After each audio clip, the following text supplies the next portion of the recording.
Thank you for your time. Where are you from? France. France. Actually, we got an interview in last year, last summer. So it's second time to come to Japan. Yes, it's my second time. And second interview. Second interview. So those who don't watch video, please check that video. So first time was tourism, so it's second time. So what made you to come to Japan here again? I'm here for a semester at school. School. Okay. So do you study at university? Yes, I'm currently a graduate student in international relationships. International relationship. Yeah. Like having experience last trip to Japan. Does the trip made you to want to come to Japan again? Yes, actually it did. I really liked the first trip, even though it was tourism. I liked just the whole atmosphere and the whole life in Japan. So I decided that if I could do a semester somewhere, I wanted to do it here, just basically. Okay. So the first time you came to Japan, it was just tourism. And this time you are staying in Japan like for almost half a year, semester. So probably it's very different compared to last trip. So what are some like new impression of Japan which you didn't find the last time? Yes, actually. Living somewhere and just visiting is so different. Yeah, first I think the prices of food. I didn't buy any food last time I went to restaurants and my hotel, so but now I have to live here, so I have to cook. First, the prices are high. Yes. Like fruits and vegetables is so high. I was surprised. It's really not the same as in France, but it's mainly because of importation's price, and I think it's logical, but just I was still surprised. And there are so many vegetables I don't know. I was like, what is that? For example, what was something you found new? There's some type of is that? mushrooms. Mushrooms, The long ones. White, long. Okay. Some species of mushroom. Yeah. Oh no, I know mushrooms. Okay. I see the confusion. Yeah. And I didn't know there's vegetable. I don't even know the name. That's like long and white. Long and white mushroom? No, not a mushroom, a vegetable.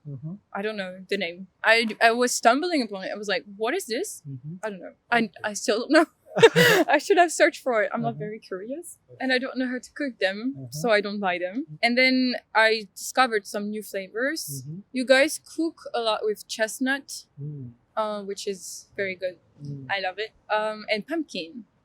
We don't use pumpkin a lot in France, maybe for Halloween, for curving, but for dish you don't use pumpkin? not so much. Not so much. It's just decoration for Halloween. Yeah, maybe. And apart from that, there was another thing you guys use a lot. Sweet potato. You guys use it a lot for desserts, but we use it more for like dish, like salty dishes. So you add sweet potato to some dish, like with meat? Yeah, like you can put meat, and then you can do a puree, which is like mashed, mashed potato, like with sweet potato. My grandma does that a lot. It's really good. We eat sweet potato as just sweet potato. Yeah. Yeah, Or we like buy this, it. Yeah, directly. Like convenient, we can buy it. Directly. Convenient. Yeah. That's crazy. I was surprised because there's a Samito. Maybe you can't say brand. Samito.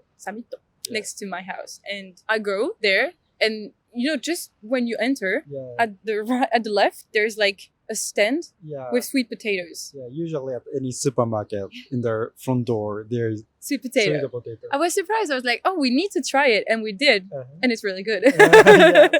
I like it a lot. But just like this is surprising to us. We use it for dishes. The things we think very usual, it was surprising for you. It was surprising for me. So it is always like interesting to hear culture difference. Yeah, but last time was also interesting. But what are other culture difference or culture shock? I think the fact that I have a daily life now means I have to wake up at normal hours and go through the rush hour on the subway. That was surprising at first because I didn't have a rush hour last time because I was just visiting, so I could go pretty much any hour I wanted. So I was surprised to see the rush hour, and in the evening it's so late and it's still a rush hour. You know what I mean? Like Yes, it's sometimes I finished my classes at 21 and there's still a rush hour, like lots of people in the subway. So I was surprised because like people get off of work at this time. That's a culture shock. Yeah. That's surprising. So like by living the real life in Japan, you found something new, like compared to last time. Okay, interesting. So was it hard to ride on the train in rush hour? Yeah, because I saw like Japanese people, they do this thing. I was so surprised. Like once there's no really space anymore, they go on like with the back and they put their hands on top and they push. And I was like, what? This is surprising because if you do that in Paris, people are gonna be really mad about it. Like there's no space, just get off, you know. But like here, people just push.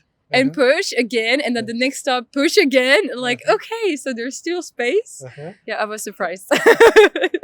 Okay, and like anybody around him, like is just standing. Yeah, they say nothing. They're like, okay, and they're getting pushed, and like, okay. I think it's usual. It's so usual for people in Tokyo that they just don't care. But as a French person, even in Paris, I think there's way more people in Tokyo than in Paris. That's why we don't have so much people in the subways. Are there any culture shock? Yes. Actually, restaurants, they're so much cheaper. Like if you go to eat a curry or kare, and like ramen, or even at the convenience stores, you can eat food which is good and fulfilling. You're not hungry anymore for way cheaper than in France. Even a McDonald's in France is so much expensive than here. Honestly, we were so shocked. Like, this is way less expensive than I thought it would be. And that's nice because sometimes you're getting home late. You don't want to cook, so you just go to the nearby restaurants because there are restaurants everywhere, which is really practical. You go and you eat your curry for just cheap. So I like this thing. And other thing is the clothing. The cheap quality in Japan, like cheapest, I think I found is GU. And GU is good quality. Like I thought, it was like, okay, it's not expensive, but it's still good. Like you can wear it multiple times. It's not gonna wear off and just break down. So that was something I liked because I've been there and I bought things. So I was like, yay, good things for not so expensive.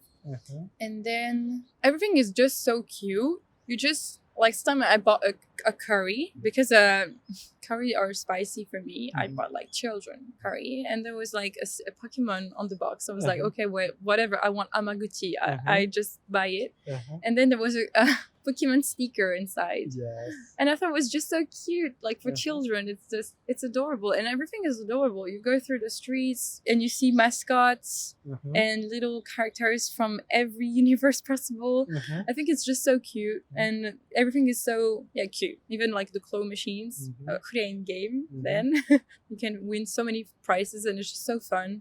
We don't really have that in France. I think I said it last time, but we don't really have that in France, and that's why I think I like it so much to go there and just play. It's just fun, and it's an activity you can do with friends, even if you're not winning anything, which happens to me a lot. You just play. It's fun. It's really fun. And I think another cultural shock I got is like walking on the streets. Like in Japan, bikes, they are on the sidewalk. And that is surprising because I'm always scared I'm gonna get hit when they come from behind. You know, I almost got hit multiple times because I was avoiding one bike, and then there was another coming behind me. I didn't hear it, and he avoided me like by this, and it scares me. I'm always looking like this, you know, in case there's a bike behind me when I move.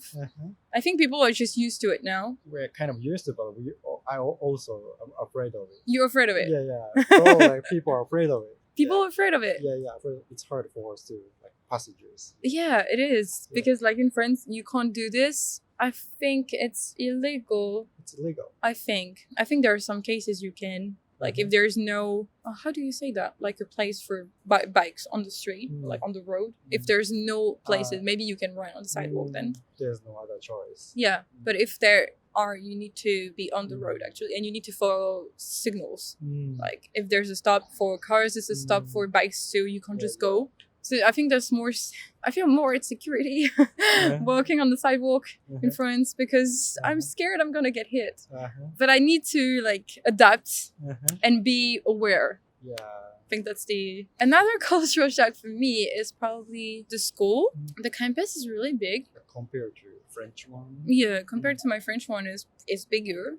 But people told me it's a small campus. So I was surprised. How is it small in campus in France? In France, my campus, like not all, but mine is like one main building. And then you have buildings split kind of all around the city. Okay. Not all around the city, but like streets away from the main campus. So sometimes it's kind of annoying to have to get out. It's cold. You don't want to go to there and, But here, everything is just close by. Yes. And it's one big campus. Yeah. I thought it was big, but people told me it was pretty small considered in Japan. So, okay. And I think other thing is like clubs, activities. I learned that there's so many clubs, even one for gardening, which is so cute, by the way. In France, we have one main student association and they organize pretty much parties, conferences for students, even like sports. They have like sports sub team, but mainly it's more of one big and they have sub little bodies that do things for them, but it's still separate. It's still one main thing. And here in Japan it's like independent different bodies that do their own activities, which is different. I didn't join any clubs, unfortunately. Wow. I don't know, I think I wouldn't have time. I'm working on my master, so I want to ask about some highlights in Japan in your life at this time. So please tell me some highlights in Japan. It's gonna be very cliche, very cliche with my friends. Or like the highlights of this trip.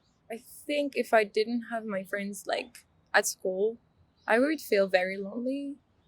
They're from kind of everywhere because exchange students. So I have a Belgian friend, I have an Afghan friend, like pretty much everywhere. And that's really cool because you're learning new cultures. And my student supporter is actually highlight. When I see her, I'm so happy. Like she's so cute. And it's pretty much one of the only Japanese interaction I can get, even though we speak French. And sushi. Yeah, it makes me unbelievably happy. When we go to Sushiro, it's just so cool. Because in France, like sushis are really good. They're like the fish is just not tasting the same. And I know when I'm going to come back in France, I'm gonna miss it. Like the sushi here. I'm gonna really miss it. Even sushi was very good. Even. I think it's like the cheapest. But it's still really good. I like it too. Really. Like, and it's just so cool. And I think the peacefulness of Japan. Like you can walk at 3 a.m. Just won't have any problems. You can, and it's just everything is just peaceful. And this calmness you feel when you're here, I think I'm gonna miss it when I come back in France. I remember in last interview you mentioned a sound of miminzemi. Oh, the cicadas. Cicadas. Oh, right. Right. I need to talk about this. It was the talk was very interesting. The part of this talk was very interesting. So, were there other sound you found interesting in this time? Yeah, the crows. Wow, The bird, like bird. They're really loud, and they make such a weird sound compared to the ones in France. I know it's weird because it's just birds, But every time they make this noise, I was like, what? Other sounds. The ones when you there's a crow. The ones when you cross the road, like with the white stripes. How do you call that? How do you say it in Japanese? 横断歩道. 横断歩道. Yeah, 横断歩道. 横断歩道. The sound it makes. I learned that there's two different sounds, and the one is like from a little bird, and it's make like a pew pew sound, and it's for south to north. I didn't know that. I didn't know that. And there's another sound from east to west, and it's to help blind people to know which one they're going. It's incredible to think about that. I think it's awesome that someone thought about this and made like, we need to do two sounds, one for south, north, and one for west, east. I Okay. think it's incredible. I Uh-huh. like this sound. Now I Uh-huh. listen to it, I'm like, that's cool. You didn't know that? I didn't know that. I didn't know how it worked. Yeah, system. Maybe it's not true, but someone told that to me, so I was like, okay. But anyway, um, yeah, the sound is cool. The sound is Cool. really cute. Yeah, cool. Other from that, I didn't hear any cicadas, unfortunately. Because you came here Mid-September? September, so So yeah, not much. yeah, missed. Yeah, I missed it. I'm kind of sad about it. I like it, so it's gonna Uh-huh. shucks. But I mean, I have other sounds, Uh-huh. and I'm really excited. It's not a sound, but I'm excited for the koyo. Oh, yeah. I really want to see Uh-huh. like yellow and red lips everywhere. Mm, I think it's pretty, yes. but I don't know how to see it. Like in mountainside of Tokyo, it's already becoming red and yellow Already, already. Oh. Yeah, finally. finally. Yeah, because it was warm in this year. Mm. Yeah, so it was a little bit late to become the forest to become Oh, it's late. late. Oh, So you still can see it. see it. I've been to Hakone, Mm. and I think it's either not here yet or it's past. It was too early, probably. It's how early. So you should go to the nature again. Yeah, I should Yeah, go again. yeah. Yeah, it was really fun. So Yeah. yeah. Apart from that sounds, I don't see any other sounds. There's nothing that can replace the cicadas Okay. anyway. So. Fine. So lastly, I sometimes ask interviewees Japanese language, and you probably learn Japanese language, so you can say something in Japanese. So please say a few words in Japanese. I can present myself. Mm-hmm. 私はロラです。23歳です。フランスから来ました。大学の学生です。大学で国際関係を勉強しています。じゃあ、よろしくお願いします。よろしくお願いします. That's very nice. Thank you. It's actually like impressive. It was very nice. Yeah. So lastly, having experienced 2 months here staying in Japan, and you probably stay more a few months in Japan, but do you think you will come back to Japan again? Yes, I really want to come back. I know I'm going to come back. Mm-hmm. I mentioned in your last interview that I really wanted to become a diplomat. Mm-hmm. And I think if I start my diplomat career, Mm-hmm. I kind of want to start in Japan. And then when you're in diplomat in France, you need to move often. Mm-hmm. So I will have to move anyway. Mm-hmm. But I'd like to spend like 5 years here. That would be awesome. Mm-hmm. And then move. And then later, maybe I'll come back. Mm-hmm. But yeah, I think Japan is definitely a destination I won't forget. Okay. So you still work hard to follow your dream, as you mentioned last time. Yes, I'm still in international relationships. And coming in Japan, I think it's going to help me, well, first to be sure that I really want to do this. Mm-hmm. And second, I think it's really going to help my resume. Can you say that? I think it's going to help me. So I'm glad that I worked and that I came here. I'm glad. It's very impressive, actually. Like you still like always like working on your dream. Yeah. So I hope you can make it your dream come true. So it was very nice to talk with you again. Thank you so much. Thank you.